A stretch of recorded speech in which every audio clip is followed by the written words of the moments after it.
Salut tout le monde, je vous retrouve aujourd'hui pour qu'on parle un petit peu de Jonas Vingegaard. Alors, pourquoi Jonas? Demain, c'est le départ du Tour de Catalogne. Jonas Vingegaard aurait dû y être présent après son Paris-Nice. Maintenant, depuis qu'il est tombé sur Paris-Nice il y a une dizaine de jours, maintenant on n'a plus de nouvelles du Danois. Si ce n'est qu'il sera donc non partant pour le Tour de Catalogne, l'information doit dater du début de semaine. Et je voulais revenir sur cette information avec vous parce que la santé physique d'un côté, mais davantage la santé mentale de Vingegaard m'inquiète. Je vais développer ça dans cette vidéo sur plusieurs points. On va d'abord revenir sur son début de saison, analyser un petit peu ses performances physiques et mentales. Je ferai un comparatif avec ses débuts de saison 2023 et 2024. Inévitablement, je ferai également un petit parallèle avec Tadej Pogačar, son plus grand rival pour le Tour de France, ça veut dire dans 3 mois. Et puis, on verra un petit peu quelle peut être la suite de sa saison maintenant, même si pour le moment on n'a aucune nouvelle. Est-ce qu'il sera présent sur le Tour du Pays Basque? Est-ce qu'il partirait en stage en altitude? Et à ce moment-là, on ne revoit pas, Pogačar, on ne revoit pas Vingegaard avant le mois de juin à Dauphiné. Voilà, c'est ce qu'on va essayer d'étayer dans cette vidéo. Tout d'abord, pour commencer, revenir sur son début de saison 2025. On va se concentrer sur 2 courses, Tour d'Algarve et Paris-Nice, les 2 seules courses auxquelles il a participé depuis sa rentrée. Le Tour d'Algarve, je me concentre sur 2 étapes. La deuxième, celle qui finissait à l'Alto des Foyas, je crois, oui, enfin la seule étape de moyenne montagne de ce Tour d'Algarve, et le chrono de la 5e étape. Sur la deuxième étape du Tour d'Algarve, qu'est-ce qu'on a vu? Ça finissait en bosse, il y avait un petit groupe d'échappés devant sur lequel je ne vais pas me concentrer. Moi, je vais me concentrer sur le groupe de compte dans lequel il y avait Jonas Vingegaard. Vingegaard a attaqué aux 2 km de la ligne. Quand je suivais le Tour d'Algarve, à ce moment-là, je me suis dit, ça y est, Vingegaard sort de sa boîte. S'il est à l'image de ses dernières saisons, il va écraser la concurrence. Point du tout, il ne fait pas la différence sur son attaque.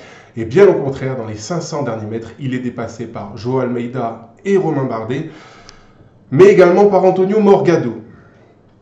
Je pense qu'à ce moment-là, ça montrait quand même que Vingegaard ne faisait pas une rentrée exceptionnelle en termes physiques. Pourtant, sur la 5e étape du Tour d'Algarve au chrono, là, il nous a sorti une performance, pas XXL, mais au moins XL, enfin une performance très intéressante. Le chrono était plat sur 90% du parcours et finissait en bosse.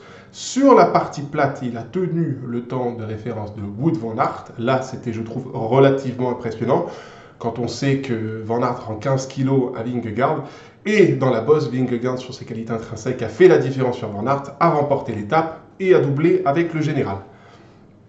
Et cependant, sur ce chrono-là, on peut quand même noter que son temps d'ascension est moins rapide que des coureurs tels que João Almeida ou que Romain Grégoire. Ça peut s'expliquer sur le fait que Vingegaard ait roulé plus fort qu'eux sur le plat et était donc peut-être plus entamé au pied de la bosse. Quand même, je trouve que ce sont des petits points négatifs de ce chrono-là, même si la performance, encore une fois, sur ce chrono reste très bonne. Victoire d'étape et générale. Je passe ensuite au Paris-Nice. Là, je vais me concentrer sur 3 étapes. Le chrono par équipe, sur lequel je vais passer en surface, c'était la 3e étape. L'étape de la Loge des Gardes, c'était la 4e. Et la dernière étape qu'il a courue sur ce Paris-Nice, à savoir la 5e étape, qui arrivait à la côte Saint-André. Sur le chrono par équipe, Visma, son équipe qui gagne le chrono, pas de surprise. Affini, Campenarts, Jorgenson, Vingegaard, quand ça roule ensemble, ça roule très fort et c'est au-dessus de la concurrence. Petite image quand même qui me marque à 50 mètres de la ligne alors qu'il ne reste plus que Jorgenson et Vingegaard.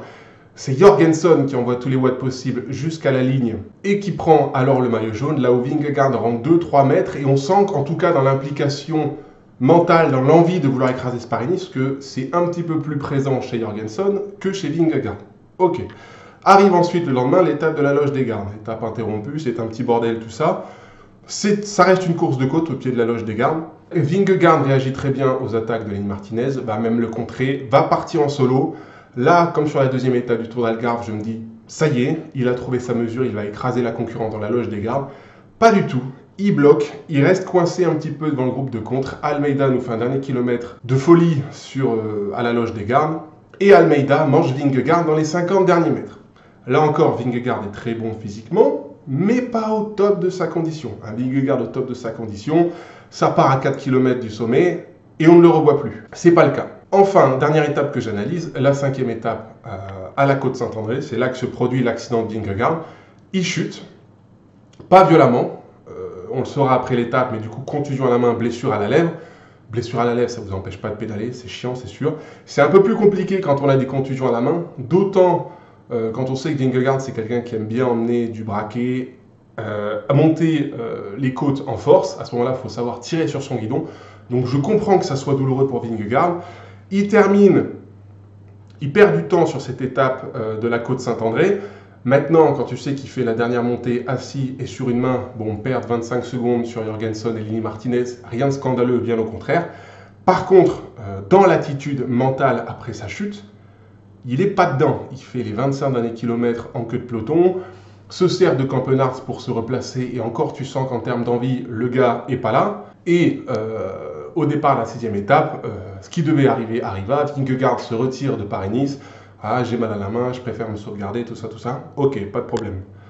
Sauf que, une semaine après, je rappelle que ça reste techniquement que des contusions à la main, Vingegaard, en tout cas Visma, annonce qu'il ne sera pas au départ du Tour de Catalogne. Là, je me dis quand même, c'est problématique. Ou alors, on nous ment sur la communication, ou alors Vingegaard n'a vraiment pas envie de se mettre en danger sur un Tour de Catalogne. Voilà pour le débrief de son début de saison. Faisons un petit comparatif rapide avec ses débuts de saison 2023 et 2024. Ça va nous permettre un petit peu de jauger ce début de saison comparativement à ces 2 dernières années. En 2023, Vingegaard débute sur le Grand Camino, 4 étapes, victoire sur les étapes 2, 3 et 4, général écrasé. Paris-Nice 2023 par la suite, il est battu par Pogačar, termine tout de même troisième du général derrière le Slovène et David Gaudu. Là encore, on peut dire que ce n'est pas Vingegaard au top physiquement, mais sur la course qui va suivre au Tour des Pays Basques début avril, 3 victoires d'étape et le général, à nouveau, il écrase la concurrence. Et en 2024, rebelote, c'est un petit peu la même chose. Départ sur le Grand Camino, 4 étapes, victoire sur les étapes 2, 3 et 4 et le général, devant Lini Martinez, il me semble. Et au mois de mars, pas de Paris-Nice cette fois-ci, mais le Tirreno Adriatico, 2 victoires d'étape, le général, 1 minute 30 d'avance sur Ayuso. Là, on peut dire que physiquement, c'est déjà un petit peu mieux que ce qu'on a vu dans ce début de saison 2025, même si ce petit Paris-Nice 2023, il ne semble pas être trop dans l'allure par rapport à Pogačar. Mais ce n'est pas le plan physique qui va m'intéresser, là c'est la mentalité. Vingegaard sur le Grand Camino et sur le Tirreno Adriatico 2024, c'est un chien. Il a faim, il a la dalle, dès qu'il a l'occasion, il attaque, il fait des écarts, il écrase la concurrence, bref, ce qu'on a l'habitude de voir d'un Vingegaard. Rien à voir avec la saison 2025. Donc vous avez, en ce début de saison, un Vingegaard qui est bien physiquement, mais pas au-dessus de la concurrence, comme à son habitude. En revanche, sur le plan mental, il est à moitié dedans. Je trouve que vraiment, il y a un manque d'implication de sa part, surtout sur l'étape de la côte Saint-André. Est-ce qu'il y a véritablement chez Vingegaard la volonté de vouloir se faire mal sur ces courses-là? Si la réponse est non, c'est un problème.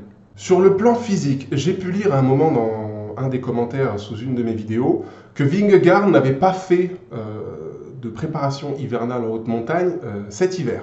Ça peut expliquer qu'il soit un petit peu moins fort physiquement que ces 2 dernières années.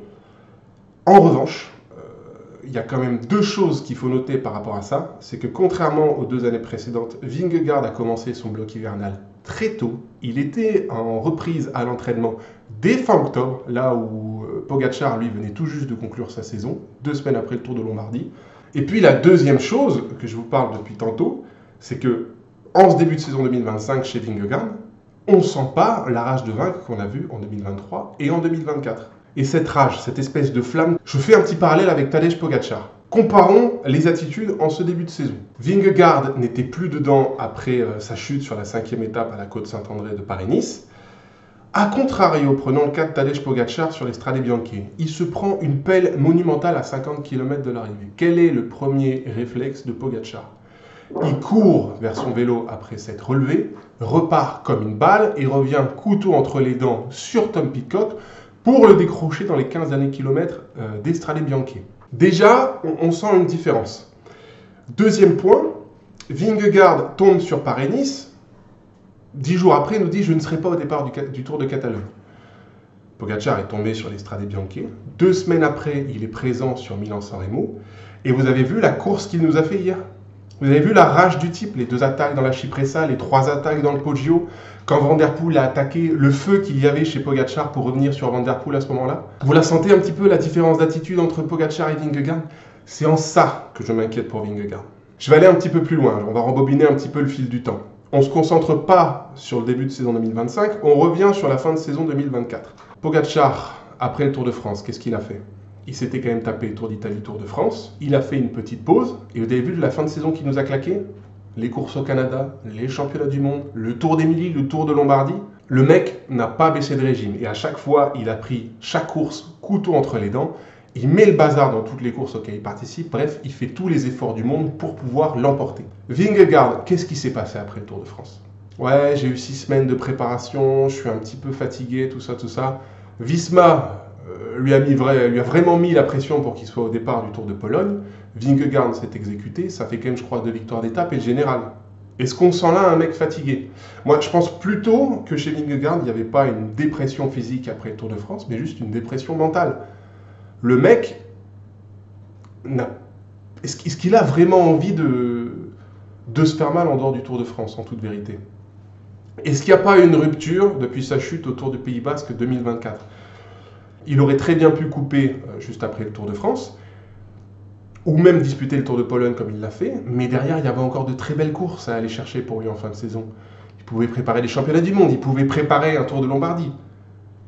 Et c'est pas ce qui s'est passé chez Vingegaard. Après le Tour de Pologne mi-août, il a dit « Bon, bah, je coupe ma saison, vous me reverrez l'an prochain. » Et je trouve ça très surprenant, parce que je vous avoue qu'à l'intersaison, là, quand j'apprends que Vingegaard reprend sa saison fin octobre, commence à déjà beaucoup rouler dès le mois de novembre, tout ça et tout, je me suis dit, on va avoir une saison 2025 de Vingegaard, stratosphérique, peut-être la plus grande saison que Vingegaard n'ait jamais réalisée.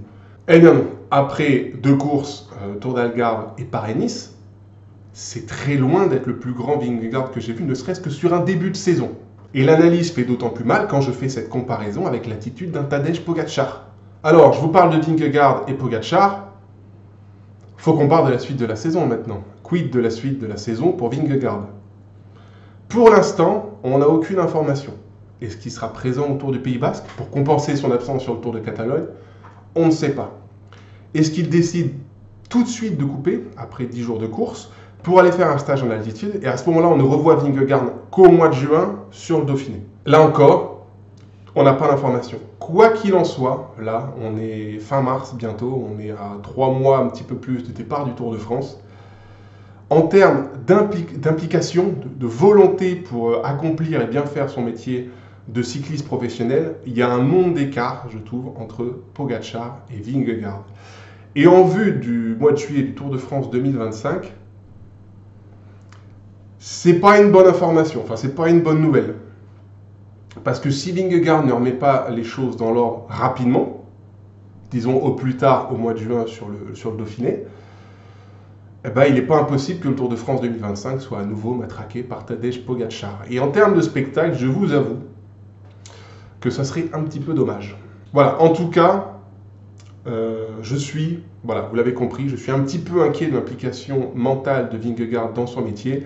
N'hésitez pas à me donner votre avis en commentaire, à juger ses performances physiques, juger un petit peu son mental. Bien sûr, moi je vois ça de très loin, depuis mon canapé. J'imagine que pour vous aussi c'est le cas. Maintenant, on peut avoir des avis divergents et ça m'intéresse, donc n'hésitez pas à m'en parler en commentaire. Je trouve que c'est un débat qui est intéressant, la santé physique et mentale de Vingegaard. Donc, ouais, n'hésitez pas à me donner votre avis. Ça m'est très important parce que ça me permet aussi de bosser ma réflexion et de penser toujours mieux mes analyses sur le vélo. Voilà, je vous laisse ici, passez une très bonne journée, bonne fin de week-end à vous. On se retrouve la semaine prochaine, certainement pour parler du GPE3, de Gand-Wevelgem, du Tour de Catalogne. Voilà, on a de la matière encore une fois pour la semaine à venir. Donc prenez soin de vous et à très vite. Bonne journée, ciao.